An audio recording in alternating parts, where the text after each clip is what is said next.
Hello to everyone. शुरुआत करते हैं हमारे साइंस की उस सीरीज का जिसमें कि मैं क्रांति सर आपको अध्ययन करवा रहा हूं complete general science.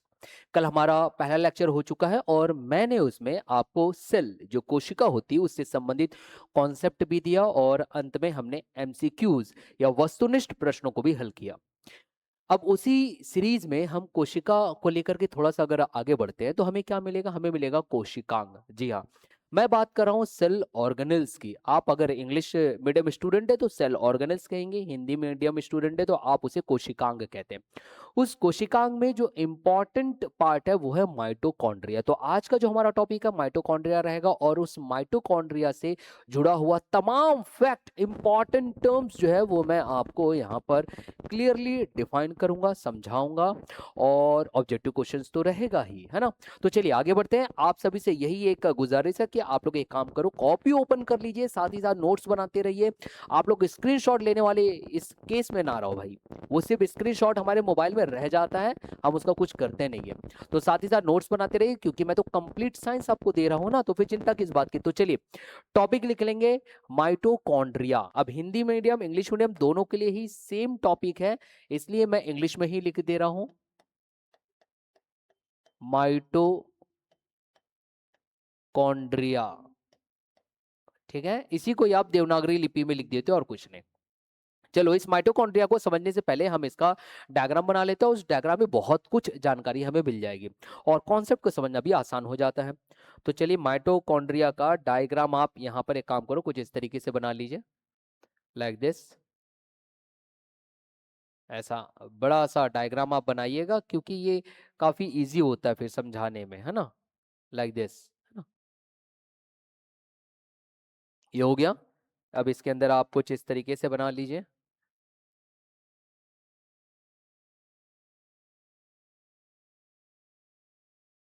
Like this.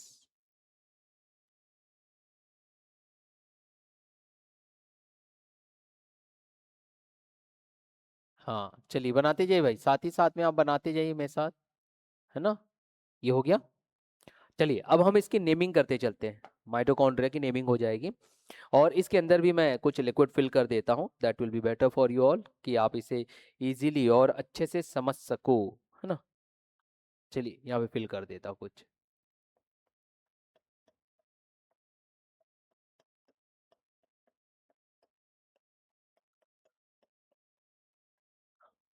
हो गया फिलिंग। चलिए अब नेमिंग करते हैं। तो ये माइटोकॉन्ड्रिया है, माइटोकॉन्ड्रिया में क्या क्या चीज है हम इसे देखिए। ये जो बाहर का आपके पास दिखाई दे रहा है ये इसकी बाहरी झिल्ली है, आउटर मेम्ब्रेन इंग्लिश में हम इसे कहते हैं और हिंदी में इसे कहते हैं बाही झिल्ली, है ना, आउटर मेम्ब्रेन। आउटर मेम्ब्रेन या फिर आप लिख सकते हो बाही झिल्ली।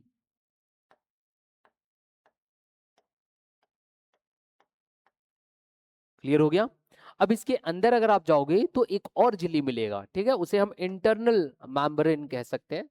ये है आपका इंटरनल मेम्ब्रेन या आंतरिक झिल्ली,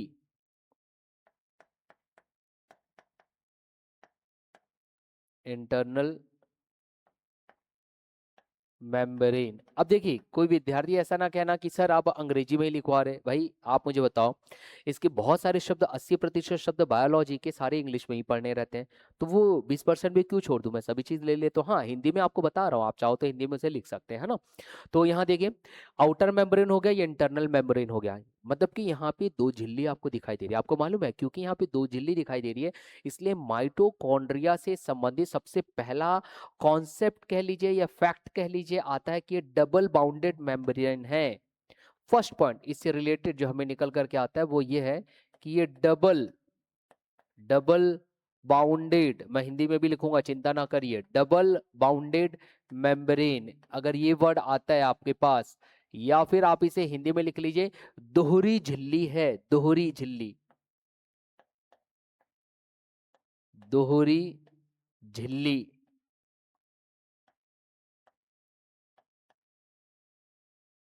ठीक, ये याद रखेंगे। तो पहला केस हो गया डबल बाउंडेड मेम्ब्रेन। अब यदि आपके पास कोई ऐसा बोले कि भाई जो माइटोकॉन्ड्रिया है, जो किसी कोशिका के अंदर हमें दिखाई देता है वो दोहरी झिल्ली वाली संरचना है। तो बस आपको समझ आ जाएगा, एक बाहर का एक आपको मेम्ब्रेन दिखाई देगा और अंदर जो है आपको इंटरनल मेम्ब्रेन दिखाई देगा। इंटरनल मेम्ब्रेन या आंतरिक झिल्ली की जो मैं बात करूं, देखो किस तरीके से मुड़ा हुआ है मुड़ा हुआ। अभी जो मुड़ा हुआ है ना, इसके लिए भी एक अलग से नाम है, क्रिस्टे, है ना, ये भी लिख लो। ये जो मुड़े हुए पार्ट्स आपको दिख रहे हैं इस तरीके का, इसे कहा जाता है cristae, CRISTAE, like this, cristae. ठीक, तो क्रिस्टे क्या है? वह भाग जो इसमें मुड़ा हुआ है। तो ये मुड़ा हुआ क्यों है, अगर कोई आपसे पूछे तो आप ये कहोगे ये इसलिए मुड़े हुए हैं, इसमें फोल्डेड पाथ इसलिए बना हुआ है ताकि ये ज्यादा से ज्यादा आपको सरफेस एरिया दे, सतही क्षेत्र ये बढ़ा देता है। क्यों सतही क्षेत्र बढ़ा देता है? ताकि माइटोकॉन्ड्रिया जो है, इसका जो मुख्य कार्य है वो है एनर्जी देना, एनर्जी देना। इसीलिए तो यहां ध्यान दीजिएगा, इसीलिए तो सेकंड पॉइंट आपको याद रखना है वो ये है कि ये पावर हाउस ऑफ सेल है। ये आपने पढ़ा होगा, power house, power house of cell, या फिर आप इसे कह सकते हो कोशिका का पावर हाउस। अब पावर हाउस को आप हिंदी में क्या बोलोगे भाई, देख लीजिएगा, है ना। इतना समझ आ गया, power house of the cell. तो power house of the cell मतलब क्या हुआ, ये आपको क्या प्रोवाइड कर रहा है? तो यहां से आपके पास एक कॉन्सेप्ट निकल के आता है कि ये आपको एनर्जी देगा। क्या देगा? एनर्जी। अभी एनर्जी किस फॉर्म में देगा? तो ये एनर्जी जिस फॉर्म में देता है वो है एटीपी। अब एटीपी क्या है सर? तो देखिए एटीपी यहां समझते चलिए, एटीपी की अगर बात आती है, मैं एक एक पॉइंट टू पॉइंट बताते चल रहा हूं भाई, है ना, फिर सारा चीज लिंक करूंगा, चिंता ना करो। एटीपी जो है इसे आप कहते हो एडिनो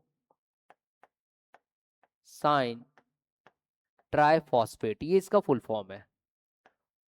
और ये जो एडिनोसाइन ट्राइफॉस्फेट है, ये एक एनर्जी के टर्म में हमें दिखाई दे रहा है, एनर्जी के तौर पर, ऊर्जा के तौर पर। जो कौन बनाया? इस माइटोकॉन्ड्रिया ने बनाया। कैसे बनाया हम वो बाद में जाएंगे, अभी फिलहाल बस इतना सुनो। Power house of the cell क्यों कहलाया जा रहा है?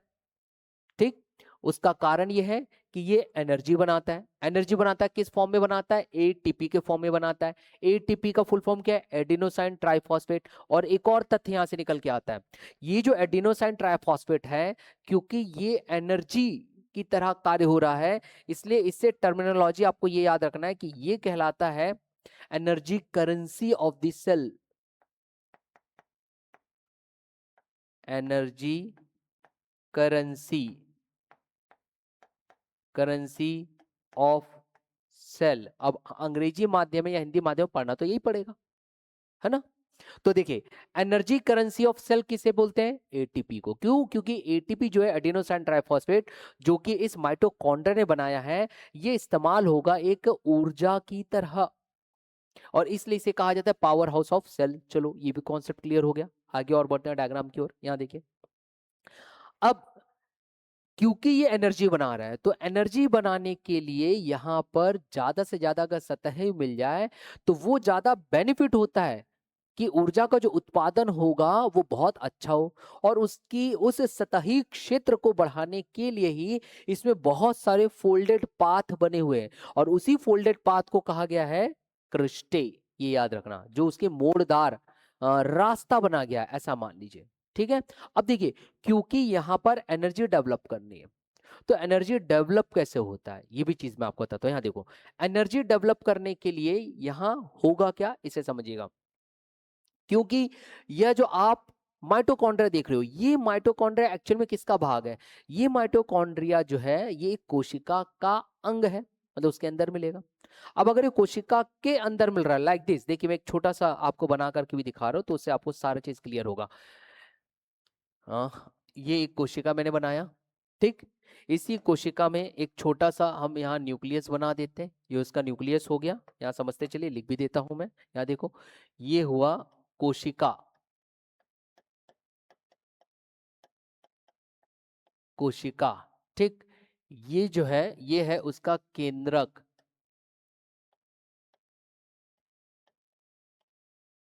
केंद्रक। और ये कोशिकांग इसके अंदर जो है वो जिसमें भरा हुआ है वो है एक द्रव्य, जिसे हम बोलेंगे साइटोप्लाज्म। तो इसके अंदर साइटोप्लाज्म भी फिल कर देते हैं, चलिए। ये यहाँ पे पूरा ये फिल है, तो ये जो फिल है इसे हम कहते हैं साइटोप्लाज्म।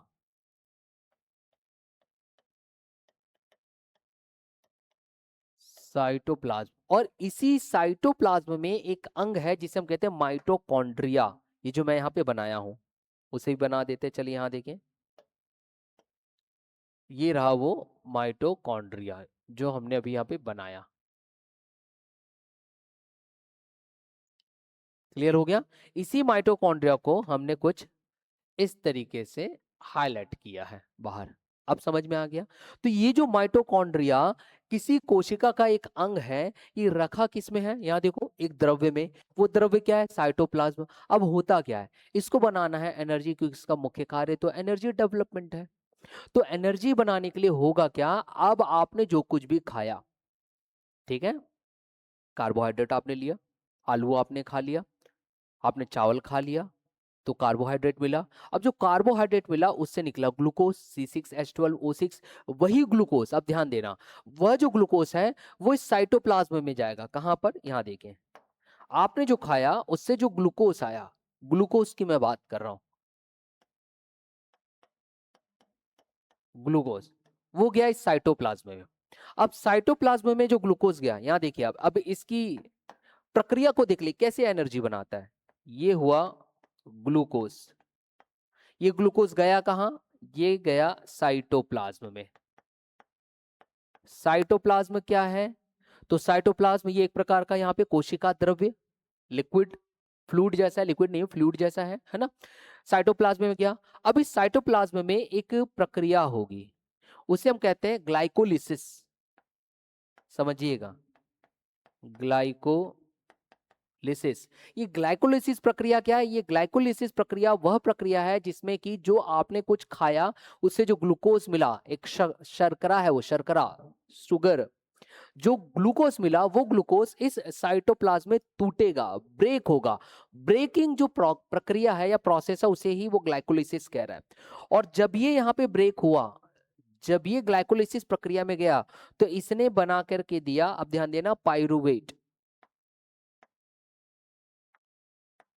पाइरुवेट बना करके दिया भाई। अब ये जो पाइरुवेट बनाया, ये यहां पे देखो, जो ये ग्लूकोज था ये 6 कार्बन कंटेंट था, अब यही टूट करके पाइरुवेट में कन्वर्ट हुआ, ये 3 कार्बन कंटेंट है। अब ये पाइरुवेट जो है, ये पाइरुवेट फिर जाएगा यहां अंदर माइटोकॉन्ड्रिया में। और माइटोकॉन्ड्रिया में कहा अंदर जा रहा है? ये जो अंदर आपको जाली के अंदर दिखाई दे रहा है ना, उसके अंदर जा रहा है भाई, वहां पर ये कार्य होगा। तो ये जो जाली के अंदर वाला जो कार्य यहाँ पे दिखाई दे रहा है, ये कहलाता है मैट्रिक्स। देखो, एक एक चीज मैं क्लियर करते जा रहा हूँ, फंक्शन भी आपको बताते जा रहा हूँ। इसके अंदर गया, और ये जो अंदर में गया, इसे हम क्या कहते हैं? ये वाले पार्ट को मैट्रिक्स।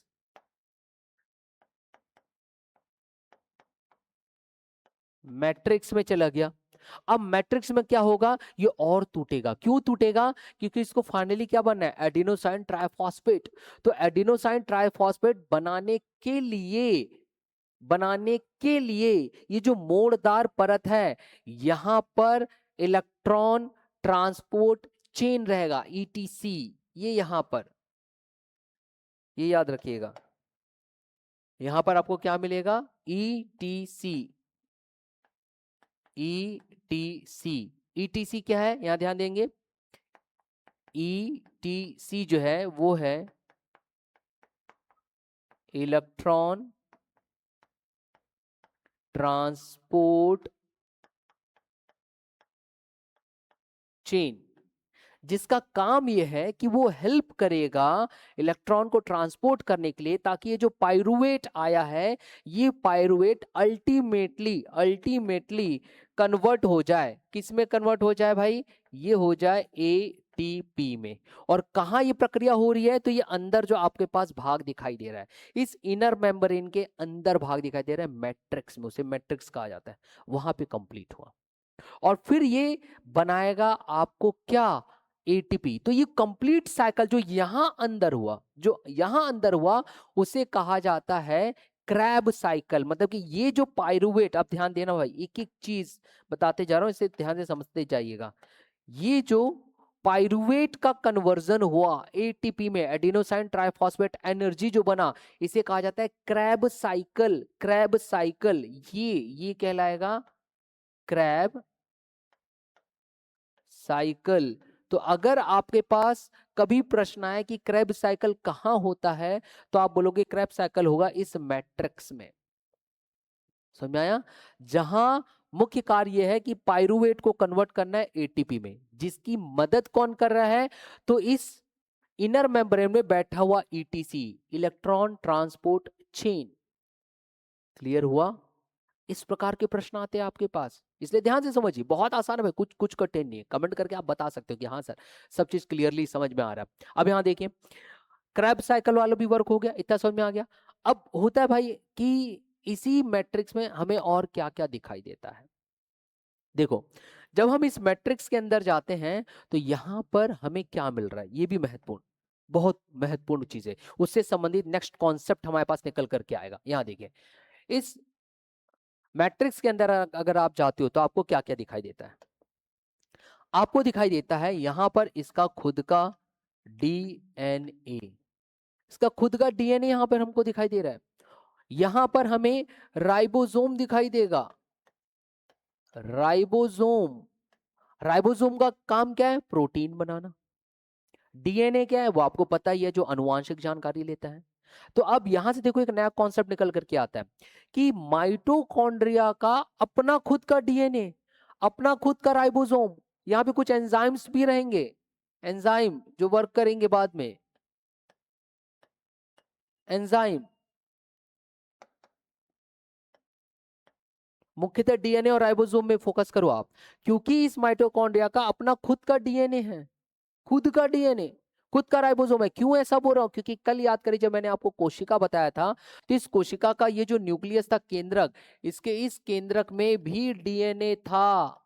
याद करिए, इस केंद्रक में भी डीएनए था। ये डीएनए वही डीएनए है जो आपके माता पिता से आपको मिला है।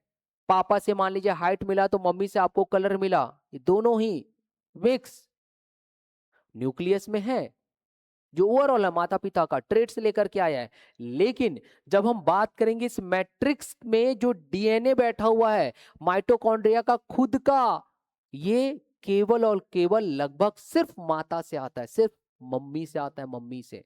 इसलिए बोला जाता है ये मैटरनल, मतलब मां से संबंधित जानकारी रखता है। समझाया? अगर कभी कोई आपसे प्रश्न कर दे कि ये जो माइटोकॉन्ड्रिया, इस माइटोकॉन्ड्रिया में जो डीएनए है ये क्या पिता से आया है? नहीं, लगभग ये माँ से ही आता है। माता और पिता वाला डीएनए बोलेंगे तो आपके पास यहाँ न्यूक्लियस में मिल गया, जबकि माइटोकॉन्ड्रिया का खुद का एक डीएनए, वो डीएनए लगभग किसका है? माँ से मिला हुआ है। क्यों? क्योंकि जब रिप्रोडक्शन हुआ, पापा से शुक्राणु आया, मम्मी से अंडा आया, दोनों मिला, निषेचन हुआ, फर्टिलाइजेशन, भ्रूण बना। तो जब भ्रूण बन रहा था उस समय मुख्य कार्य जो किया, वो मां से मिलने वाले माता के तरफ से आने वाले डीएनए ने वर्क किया। क्लियर हुआ? वहां पे जो माइटोकॉन्ड्रिया दिख रहा है अब आपको, इसलिए ये याद रखना कि माइटोकॉन्ड्रिया में जो डीएनए रहता है वो मां की तरफ से आ रहा है, मैटरनल। इसे कहा जाता है माइटोकॉन्ड्रियल डीएनए। क्लियर हुआ? अब हम दूसरे कॉन्सेप्ट की ओर बढ़ते हैं। यहां देखिए, क्योंकि क्योंकि माइटोकॉन्ड्रिया का अपना खुद का डीएनए है, क्योंकि माइटोकॉन्ड्रिया का अपना खुद का राइबोसोम है, क्यों प्रोटीन बना लेता है, इसलिए माइटोकॉन्ड्रिया से रिलेटेड आपके पास एक टर्मिनोलॉजी आएगा, कॉन्सेप्ट आएगा कि माइटोकॉन्ड्रिया जो है, ध्यान से समझिए और एक एक चीज लिखते चलिए। माइटोकॉन्ड्रिया जो है उसे हम सेमी सेमी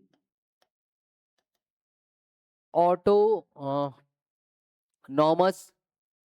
ऑर्गेनल कह सकते हैं। ठीक है, सेमी ऑटोनॉमस ऑर्गेनल।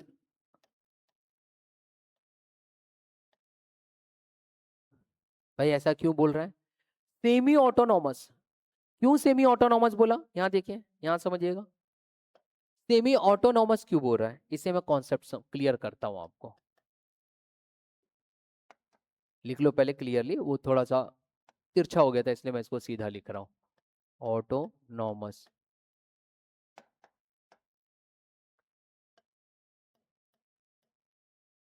ऑर्गेनल,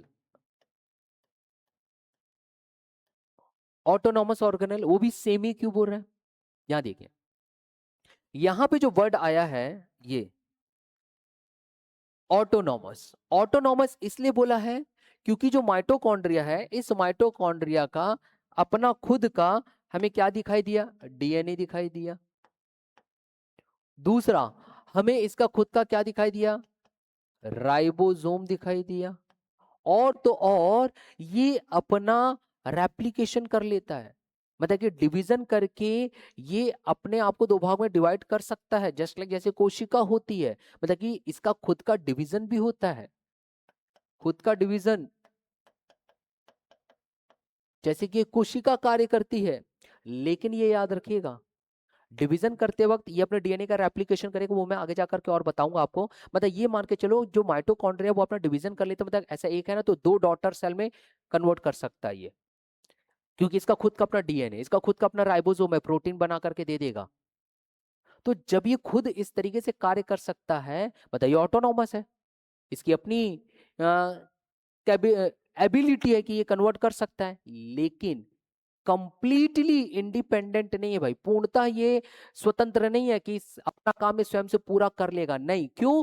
क्योंकि ये माइटोकॉन्ड्रिया एक्चुअल में है तो इस कोशिका के अंदर ही, तो ये आज भी कुछ हद तक इस न्यूक्लियस, जो कि केंद्रक होता है, सेंटर होता है कंट्रोल करने के लिए, तो ये जो न्यूक्लियस है उस पर कहीं ना कहीं निर्भरता इसकी दिखाई देती है। इसलिए हम इसको कंप्लीटली पूर्णतः इंडिपेंडेंट नहीं कह सकते, स्वतंत्र नहीं कह सकते, ये आज भी कुछ हद तक के अपने इस कार्य को करने के लिए इस न्यूक्लियस पर भी निर्भर करता है। इसलिए यहां पर एक कॉन्सेप्चुअल वर्ड आ गया, माइटोकॉन्ड्रिया जो है वो कैसा है? वो आपका सेमी है, सेमी। सेमी मतलब कि यहां से आपके पास एक कॉन्सेप्ट निकल करके आएगा कि ये कुछ हद तक अपने वर्ग को करने के लिए न्यूक्लियस पर निर्भर करता है या केंद्रक पर, केंद्रक पर निर्भर करता है,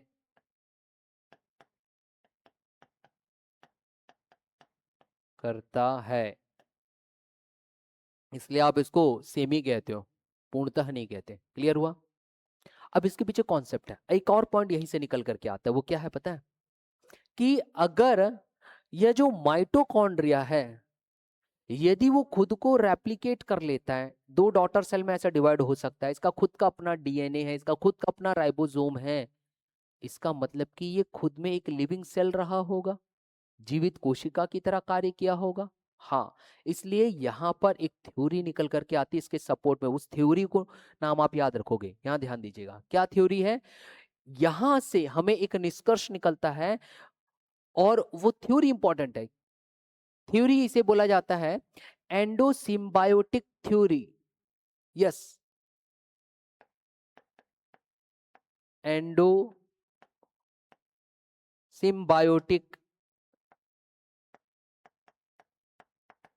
बायोटिक थ्योरी, इसको वो सपोर्ट करता है। अब बात उठती कि सर ये आप क्या कह रहे हो, एंडोसिम्बायोटिक थ्योरी जिसको ये सपोर्ट करता है, जरा बताइए। हाँ, मैं बता रहा हूँ, यहाँ देखो, एंडोसिम्बायोटिक थ्योरी क्या कहता है।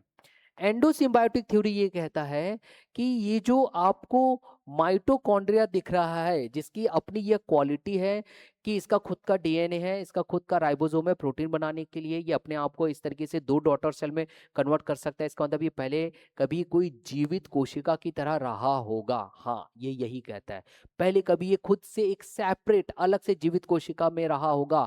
मतलब मैं उन वर्षों की, करोड़ वर्षों पूर्व की बात कर रहा हूं, जब ये माइटोकॉन्ड्रिया किसी कोशिका के अंदर नहीं है, ये खुद में एक बाहर बाहर रह करके एक जीवित कोशिका की तरह रहा होगा। तभी तो इसमें खुद का डीएनए है, जैसे हमारा अपना खुद का डीएनए, क्योंकि हम जीवित कोशिका हैं, जीवित कोशिकाओं से तो हम बने हैं ना, तो मैं अपने ऊपर ले रहा हूं।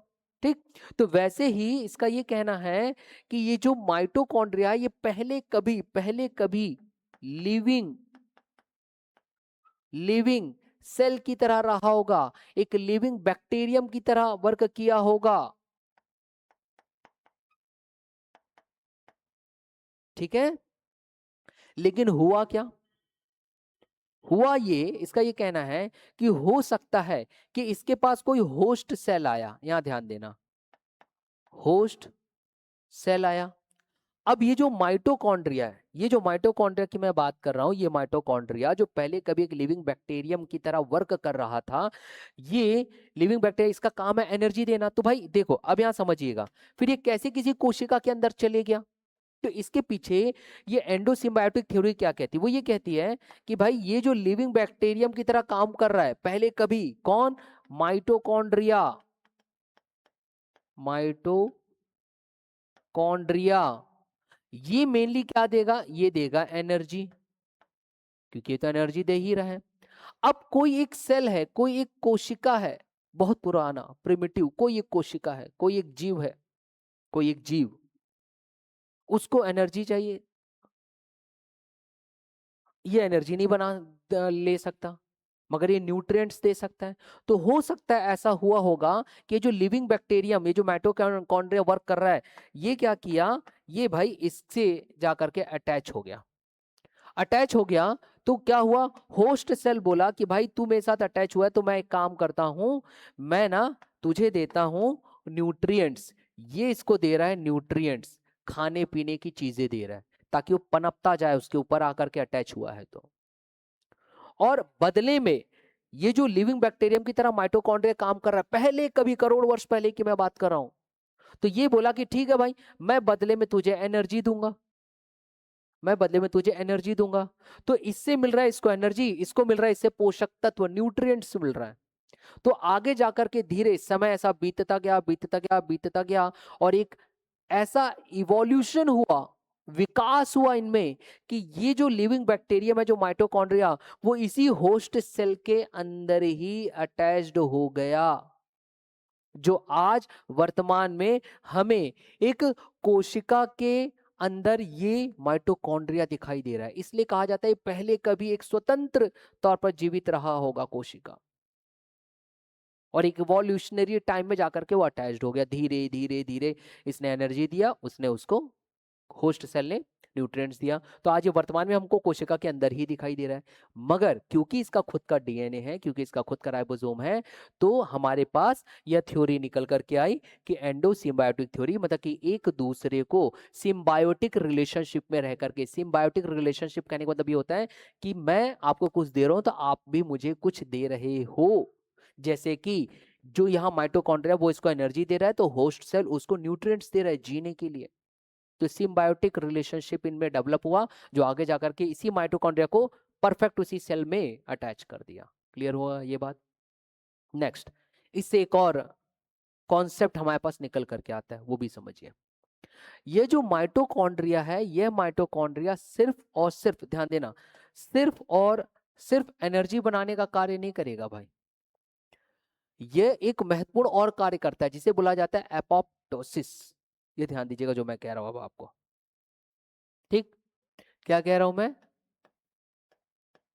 एपोप्टोसिस। क्या है सर एपोप्टोसिस? यहां समझिए। एपोप्टोसिस कहने का मतलब ये है कि जैसे मान लीजिए अब आपके हाथ में कहीं इंजरी लग गई, चोट लग गया, तो वहां का तो सेल खराब हो गया, डैमेज हो गया ना, वहां भी तो नया कोशिका बनना है या उसको रिपेयर करना है। तो जो डैमेज्ड सेल है या अनवांटेड सेल या कोशिका है, उसको खत्म करने की जो प्रक्रिया होती है वो कहलाता है एपोप्टोसिस। और ये उस डैमेज्ड सेल को, ध्यान दीजिएगा जो मैं कह रहा हूं, डैमेज्ड सेल, कोई डैमेज्ड सेल है, कोशिका है, उसको क्या करना है? खत्म करना है, मारना है, क्योंकि वो तो आगे जाकर के काम नहीं आने वाला। या अनवांटेड सेल है, वो बेवजह बढ़ रहा है, उसको खत्म करना है। तो इसे खत्म करने के लिए एक वेल प्रोग्राम, प्री प्रोग्राम्ड तौर से इसे खत्म किया जाता है, और खत्म करने के लिए जो माइटोकॉन्ड्रिया है वो वर्क करेगा। कैसे करेगा यहां समझिए। माइटोकॉन्ड्रिया में आपने देखा कि इसका ये जो आउटर मेम्ब्रेन है, ये आउटर मेम्ब्रेन, बाहरी झिल्ली, वहां से वो एक प्रोटीन निकालेगा, प्रोटीन, और उस प्रोटीन को बोला जाएगा साइटोक्रोम सी। याद रखना, ये माइटोकॉन्ड्रिया के आउटर, आउटर मेम्ब्रेन से, आउटर मेम्ब्रेन मतलब कि बाह्य झिल्ली, आउटर मेम्ब्रेन, इस आउटर मेम्ब्रेन से ये निकालेगा एक प्रोटीन, जिसे बोला जाएगा साइटोक्रोम, साइटोक्रोम सी, ये एक प्रोटीन है भाई। और ये जो साइटोक्रोम सी है ये वर्क क्या करेगा, ये ना एक एंजाइम को एक्टिव कर देता है, एक एंजाइम को, ठीक है। और वही एंजाइम जाकर के उस संबंधित सेल को मारेगा। कौन सा एंजाइम है? एंजाइम की अगर बात किया जाए तो वो कार्पेस एक एंजाइम है। ध्यान से सुनिए जो मैं कह रहा हूं भैया, बहुत इंपॉर्टेंट बात है, क्योंकि इसी से संबंधित जो है आपके पास प्रश्न पूछने की जो संभावनाएं होती है वो बहुत ज्यादा हो जाती है। और मेरा तो काम ही है कि मैं आपको इस तरीके से पढ़ाऊं कि डीप से डीप भी अगर पूछ दे तो बन जाए। और मैं पुनः कह रहा हूं मेरे प्यारे बच्चों, जरूरी नहीं मत जुड़िए आप हमारी ऑफलाइन और ऑनलाइन क्लास से। ये जो मैं सीरीज चला रहा हूँ अगर आप इसको भी पढ़ ली तो बहुत कुछ मदद मिलेगा आपको, बहुत कुछ मदद मिलेगा। हाँ, आप मेरा मोटिवेशन कर सकते हो इसे शेयर करके, कमेंट करके, क्योंकि इससे मैं ना और वीडियोस लाता रहूंगा। तो फिलहाल चलो ये तो हमारे आपस की बात हो गई। अब हम बात करते हैं कि वो कौन सा एंजाइम है। कास्पेस वो एंजाइम है, कास्पेस ये एंजाइम। और ये जो कास्पेस एंजाइम है, ये एंजाइम, ये कास्पेस एंजाइम क्या करेगा, ये भैया हिट करेगा डायरेक्ट। किसको हिट करेगा? ये हिट करेगा उस सेल को जो कि डैमेज्ड है, कोशिका को। और उस सेल के अंदर जो डीएनए है, ठीक है, प्रोटीन है इत्यादि, उसको ब्रेक करना चालू करेगा। और ब्रेक करके अल्टीमेटली जो सेल है फिर वो डेड हो जाएगा। तो एक प्रोग्राम्ड, एक नियंत्रित, सुनियंत्रित तरीके से कार्य होता है यहाँ पर। और इसी प्रक्रिया को कहा जाता है एपोप्टोसिस, ये याद रखिएगा, एपोप्टोसिस। तो ये कुछ इंपॉर्टेंट टर्मिनोलॉजी जो मैंने आपको बताया कि एपोप्टोसिस आप याद रखोगे, कर्व साइकिल आप याद रखोगे, ठीक है। मैट्रिक्स क्या है ये आपको पता होना चाहिए। माइटोकॉन्ड्रिया जो है वो सिर्फ power house of the cell नहीं है, वो और भी वर्क करेगा। वो कौन सा? एपोप्टोसिस का। फिर मैंने आपको बताया कि यहां पर ईटीसी का खेल, ईटीसी क्या है अभी आपको बताया था, जहां पे आपने देखा था इलेक्ट्रॉन ट्रांसपोर्ट चेन वर्क कर रहा था। एंडोसिम्बायोटिक थ्योरी की मैंने यहाँ पर बात किया, सपोर्ट कर रहा है। तो ये तमाम चीजें जब आप जानोगे तो आपका ये जो माइटोकॉन्ड्रिया है इससे रिलेटेड मैक्सिमम क्वेश्चन जो है वो क्लियर हो जाएगा। चलिए अब हम लेट नहीं करते, अब तक जो भी हमने पढ़ा है अब हम उसको अप्लाई कर लेते हैं और ऑब्जेक्टिव क्वेश्चन के तौर पे। और हाँ, मैं आज मुख्य परीक्षा के क्वेश्चन नहीं लाया हूं क्योंकि यह जो टॉपिक है ये आपके पीएससी मुख्य परीक्षा में नहीं दिया गया है। तो पीएससी के मुख्य परीक्षा में जो टॉपिक दिए रहेगा बायोलॉजी का, उसी का ही मैं क्वेश्चन आपको दूंगा, जैसे कि ज्योग्राफी में आज दे रखा हूं, है ना। चले आगे बढ़ते हैं। अब हम चलते हैं हमारे वस्तुनिष्ठ प्रश्नों की ओर। बने रहिए भैया, जाना नहीं कहीं, है ना। और भाई कमेंट कर दिया करो यार, लगना चाहिए कि मेरे प्यारे बच्चों आप लोगों को भी आनंद आ रहा है, क्रांति सर सामान्य विज्ञान इतनी मेहनत करके आप लोगों को पढ़ा रहे हैं। तो कोई कमी नहीं भाई, जैसा मैं ऑफलाइन में पढ़ाता हूँ वैसे ही आप लोगों को पढ़ा रहा हूँ, है ना। चलो यहाँ देखिए पहला प्रश्न क्या कह रहा है, ध्यान दीजिएगा, सारा कॉन्सेप्ट क्लियर होगा दोबारा, अगर कुछ चीजें भूल भी गए तो आप यहाँ देखिए क्या कह रहा है। ये कह रहा है कि माइटोकॉन्ड्रिया की आंतरिक झिल्ली, इंटरनल जो मेम्ब्रेन है, कि वलन को क्या कहा जाता है। वलन मतलब कि जो मोड़ था वहां पे याद करो। और मैंने बोला था कि माइटोकॉन्ड्रिया में जो मोड़ है वो इसलिए है ताकि वो सरफेस एरिया बढ़ा दे, सतही क्षेत्र, ताकि अधिक से अधिक वहां पे एटीपी इजीली बन सके, क्योंकि उसी में ही आपने देखा था इलेक्ट्रॉन ट्रांसपोर्ट चेन था। तो उसे क्या कहा रहा था? क्रिस्टे। तो यहाँ देखो सीधा दिया गया क्रिस्टी, ज्यादा सोचने की आवश्यकता नहीं। क्यों? क्योंकि ये जो ग्राना की बात किया जाए, या ये जो थाइलाकॉइड है, या फिर ये जो स्ट्रोमा है, ये एक पत्तियों में पाया जाएगा जहां पे क्लोरोप्लास्ट होता है, और वो वहां पे फोटोसिंथेसिस, प्रकाश संश्लेषण में मदद करता है भाई। क्लियर हुआ? चलो अगला प्रश्न, यहां देखिए क्या कह रहा है। क्रिस्टी का मुख्य कार्य क्या है? और अभी तो मैंने आपको बताया क्रिस्टी का मुख्य कार्य है। यहाँ देखिए, क्या वो डीएनए का निर्माण करता है? नहीं भैया, वहां पे तो पहले से डीएनए था माइटोकॉन्ड्रिया में। क्या वो जल का संग्रहण करता है? नहीं भैया, जल का संग्रहण करने वाला कार्य नहीं है वहां पर। क्या वो कोशिका विभाजन में कार्य करता है? नहीं, उसका मुख्य कार्य है सतही क्षेत्र को बढ़ाना, ताकि एटीपी का फॉर्मेशन बेहतर हो सके। अभी मैंने क्लियर किया था। ओके, बड़े आगे, अगला प्रश्न, यहाँ देखिए क्या कह रहा है, next question. Next question, Krebs चक्र माइटोकॉन्ड्रिया के किस भाग में होता है? क्रेब्स चक्र, और अभी मैंने बताया था क्रेब्स चक्र मतलब कि एटीपी एडिनोसाइन ट्राइफॉस्फेट बनना, एनर्जी बनना, तो वो हमने कहाँ देखा था? आप ही मुझे बताओ, क्या बाह्य झिल्ली में? नहीं। क्या अंतः झिल्ली में? नहीं। क्या कृष्टि में? नहीं, कृष्टि तो मोड़ थे ना, हमने उसके अंदर वाले भाग में देखा था जो कि मैट्रिक्स था। समझाया था मैंने, इंटरनल मेम्ब्रेन के अंदर जो आपको दिखाई दे रहा था, मैट्रिक्स। तो your answer should be what? Matrix. Okay, अगला क्वेश्चन देखिए, इसलिए ना जब हम पढ़ाई कर लेते किसी टॉपिक का और उसके पश्चात जब आपको ऑब्जेक्टिव क्वेश्चन मिले ना, तो वो बहुत ज्यादा आसान हो जाता है चीजों को समझने में। यहाँ तक कि आप एक एक उस ऑप्शंस को भी देख सकते हो जो सही नहीं है तो क्यों नहीं है पता रहता है आपको, है ना। चलो, इलेक्ट्रॉन परिवहन तंत्र ईटीसी, इलेक्ट्रॉन ट्रांसपोर्ट चेन, ठीक, मुख्यतः कहाँ स्थित होता है? मैंने अभी बताया था कहाँ स्थित होगा, यहाँ देख लेते। चलो, कोशिका द्रव्य में? नहीं भैया। ईटीसी की अगर बात हो रही तो माइटोकॉन्ड्रिया में जाना है, कोशिका द्रव्य में तो जाना ही नहीं है, कोशिका द्रव्य में माइटोकॉन्ड्रिया होता है, ठीक। फिर यहाँ देखो, माइटोकॉन्ड्रिया की बाह्य झिल्ली नहीं, आउटर मेम्ब्रेन में ये नहीं बैठा था, क्योंकि ईटीसी का काम है पाइरुवेट को एटीपी में कन्वर्ट करना ताकि एनर्जी बन सके, ठीक। और वो तो बनता अंदर है, कहाँ? मैट्रिक्स में। तो मैट्रिक्स में बैठा नहीं है, वो कहाँ बैठा था? इंटरनल मेम्ब्रेन में, वो जो आंतरिक झिल्ली थी वहां वो बैठा था। तो माइटोकॉन्ड्रिया की आंतरिक झिल्ली जहाँ पे मोड़ बने हुए थे सतही क्षेत्र को बढ़ाने के लिए, क्रिस्टी। क्लियर हो गया? तो आंसर है आपका माइटोकॉन्ड्रिया की आंतरिक झिल्ली। आगे बढ़ते हैं नेक्स्ट। चलो यहां देखिए, ग्लाइकोलाइसिस कहाँ होता है और ग्लाइकोलिसिस क्या है? मैंने अभी बताया था, ग्लाइकोलिसिस की अगर बात चल रही है तो भैया आपके पास जो ग्लूकोज आया C6H12O6, आप उसको तोड़ोगे ताकि वो कन्वर्ट हो सके पाइरुवेट में, 3 कार्बन मॉलिक्यूल में, और वो काम जो था हमारे कोशिका के साइटोप्लाज्म में हो रहा था। फिलहाल ऑप्शन देख लेते हैं। माइटोकॉन्ड्रिया के मैट्रिक्स नहीं, माइटोकॉन्ड्रिया के मैट्रिक्स में तो पाइरुवेट को कन्वर्ट आप कर रहे थे ना, ऑलरेडी ग्लाइकोलिसिस बाहर हो जाता है माइटोकॉन्ड्रिया के बाहर। तो क्रिस्टी में नहीं, क्रिस्टी में नहीं, क्रिस्टी तो सतही क्षेत्र बढ़ाएगा, ठीक। नाभिक में मतलब न्यूक्लियस में नहीं भैया, न्यूक्लियस तो बिल्कुल अलग है। तो वो जिस द्रव्य में होता है जिसमें माइटोकॉन्ड्रिया रखा हुआ उसे साइटोप्लाज्म कहते हैं, तो कोशिका द्रव्य। या तो कोशिका द्रव्य ऑप्शन रहेगा या साइटोप्लाज्म रहेगा, ये याद रखना। तो साइटोप्लाज्म भी इसकी जगह दे सकता था, साइटोप्लाज्म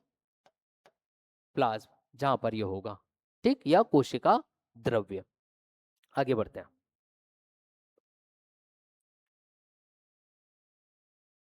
देखिए क्या कह रहे हैं, कोशिका की ऊर्जा की मुख्य मुद्रा या एनर्जी करेंसी क्या है? तो मैंने अभी बताया था भाई, डीएनए जो एनर्जी करेंसी नहीं है, डीएनए तो ट्रांसफर करता है एक ट्रेट को दूसरे, एक ट्रेट को एक वंश से, मतलब कि वंश माता पिता से बच्चे, बच्चे से बच्चों तक, अनुवांशिक जानकारियां तो नहीं आएगा। आरएनए जो है वो मदद करता है डीएनए से वो अनुवांशिक जानकारियां निकालने के लिए अलग से। फिर डीएनए जो क्रोमोसोम बनेगा, ये बाद में जब मैं आपको बताऊंगा। एडीपी इसमें आएगा नहीं भाई, एटीपी एडिनोसाइन ट्राइफॉस्फेट, जो कि energy currency of the cell के लिए कार्य करता है, जो कि कर्ब साइकिल के अंतर्गत बनेगा, कहां पर? मैट्रिक्स में, बता रखा हूं अभी। नेक्स्ट,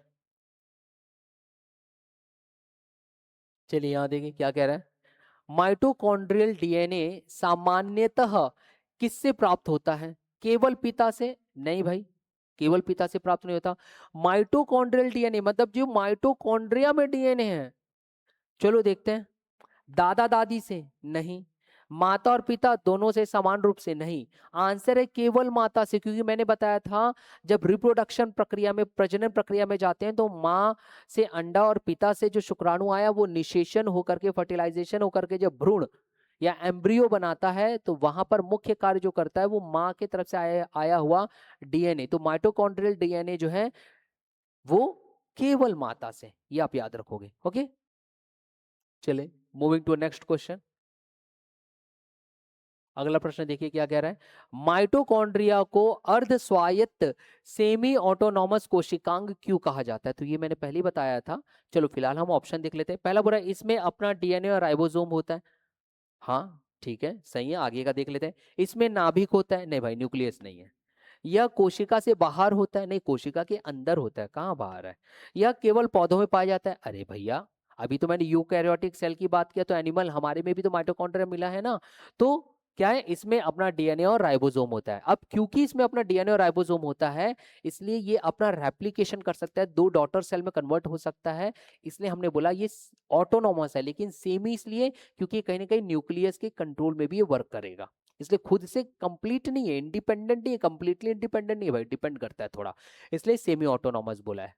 क्लियर हुआ? चलिए अगला प्रश्न क्या कह रहा है, माइटोकॉन्ड्रिया की उत्पत्ति को समझाने वाला सिद्धांत कौन सा है, थ्योरी। तो मैंने बताया माइटोकॉन्ड्रिया जो आज वर्तमान में हमें हमारी कोशिका के अंतर्गत दिखता है, वो पहले कभी कोई लिविंग बैक्टीरिया रहा होगा, फिर किसी होस्ट सेल से वो अपना खाना लेने के लिए चिपक गया, फिर आगे जाकर के ऐसा विकास हुआ कि वो उसी में ही इंसर्ट हो गया जो आज हमारी बॉडी में दिख रहा है। तो ये कौन बताता, कौन सी थ्योरी, अभी तो मैंने क्लियर किया था, चलो देख लेते हैं। कोशिका सिद्धांत, सेल थ्योरी, नहीं भैया सेल थ्योरी नहीं। जर्म प्लाज्म सिद्धांत, नहीं। ठीक। उत्परिवर्तन सिद्धांत, नहीं। वो था एंडोसिम्बायोटिक सिद्धांत। क्यों? क्योंकि वो को रिलेशन से अटैच्ड हुआ था, वो होस्ट सेल से चिपक गया कि भाई तू मुझे न्यूट्रिएंट दे, पोषक था, तो मैं तुझे एनर्जी दूंगा। धीरे धीरे फिर अटैच हो गया पूरा कंप्लीट। तो एंडोसिम्बायोटिक सिद्धांत या थ्योरी जो है वो वर्क करता है इसमें। आगे बढ़ते हैं, यहां देखिए, निम्न में से किस कोशिका में सामान्यतः अधिक माइटोकॉन्ड्रिया पाए जाते हैं। अधिक माइटोकॉन्ड्रिया, देखो माइटोकॉन्ड्रिया का मुख्य कार्य क्या है, माइटोकॉन्ड्रिया का मुख्य कार्य है ज्यादा से ज्यादा एनर्जी देना। अब ज्यादा से ज्यादा एनर्जी देना है तो उसे वहां पर अटैच होना पड़ेगा जहां पे एनर्जी की सबसे ज्यादा जरूरत है। जैसे हमारे मांसपेशियां, हमारे हाथ पैर कार्य करते हैं तो यहाँ पे ज्यादा एनर्जी चाहिए तो माइटोकॉन्ड्रिया वहां ज्यादा होगा। हमारा मस्तिष्क ज्यादा वर्क करता है, ज्यादा एनर्जी चाहिए तो वहां पे माइटोकॉन्ड्रिया ज्यादा होगा। अब हम विकल्प में देख लेते हैं, यहाँ देखो मृत कोशिका, भाई मृत कोशिका में बहुत ज्यादा एनर्जी की आवश्यकता नहीं है।